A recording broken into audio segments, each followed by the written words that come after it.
મને થયું કે મેં બહાર સિક્યુરિટી મૂકી છે કે કોઈ પણ વ્યક્તિને જવા નહીં દેવાના. મેં કીધું આટલું બધું ગ્રાઉન્ડ ખાલી કેમ થઈ ગયું. સિક્યુરિટી અંકલને ફોન કરે કે જવા દીધા, મને કે ના નથી જવા દીધા. તો મેં કીધું છે ક્યાં બધા? બધા અહીંયા ખાવાના સ્ટોલ પર બધા આજે જૈનોની જેમ ચોવિયાર કરવાના મૂડમાં લાગે છે. રાત્રિ ભોજન કોઈનું કરવાની ઈચ્છા લાગતી નથી એવું લાગી રહ્યું છે. એક પછી એક સરસ મજાના પરફોર્મ આવી રહ્યા છે.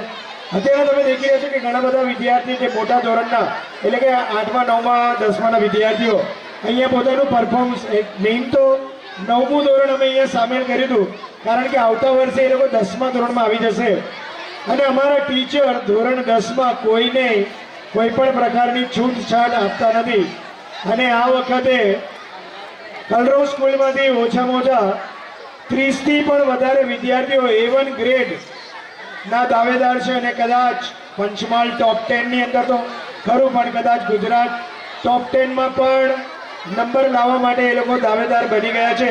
કારણ કે 90.76%, 90.55% એવી રીતે એક માર્કની લડાઈ જ્યારે અમારા 10મા ધોરણના વિદ્યાર્થીઓ વચ્ચે ચાલી રહી હોય ત્યારે આ બધા બાળકોને અત્યારે એમનો થનગનાટ પૂરો કરી દેવો જ જોઈએ. એટલે અમે 9મા ધોરણને ખાસ આજના એન્યુઅલમાં આમંત્રિત કર્યા છે અને હવે આગળનું પરફોર્મન્સ તમારી આગળ લઈને આવી રહ્યા છે અમારા દીકરાઓ અને દીકરીઓ. पिता वो पेड़ है जिसकी ठंडी छांव में बच्चों सुकून पाते हैं. वो खामोश रहकर भी अपनी औलाद के लिए पूरी दुनिया से लड़ जाते हैं. शुक्रिया उस भगवान का जिसने मुझे तेरे साये में पलना सिखाया. 1000 बार गिरने के बाद भी तूने ही मुझे उंगली पकड़कर आगे बढ़ना सिखाया. ऐसा ही कुछ लेके आ रहे हैं क्लास 3 बाल वाटिका गुजराती येलो.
પ્રવાહ પછી હવે હાર્ટબીટ વધારવાનો